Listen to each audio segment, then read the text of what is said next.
zakaj imamo občutek, da je toliko težje ohranjati dobre in lepe misli in zakaj se lažje prepuščati slabim? Iz dveh razlogov. Prvič, ker naš sistem temelji predvsem na prikazovanju negativnih dogodkov. Če bi pogledali dnevno razmerje, kakšnim novicam in dogajanjem smo izpostavljeni, bi videli, da negativne informacije krepko prednjačijo pred vsem ostalim. In drugič, torej tega, česar je več, tega se bolje navzamemo oziroma naučimo. Česar smo vajeni, tisto nam gre bolje od rok, kar se ponavlja, česar smo vajeni, to s časom obvladamo in postane avtomatizem. Kar nam ni domače, česar nismo vajeni in nam je nepoznano, takrat moramo vložiti več truda, da to spoznamo, usvojimo in spet na koncu avtomatiziramo.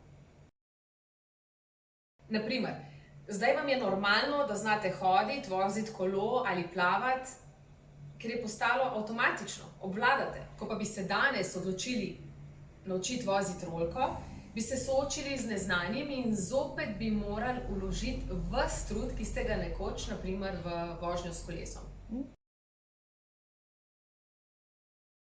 Da zaključim, bolj smo vajeni vzorca negativnega načina razmišljanja in zato se mu z lahkoto prepustimo. Čist popolnoma nič drugega.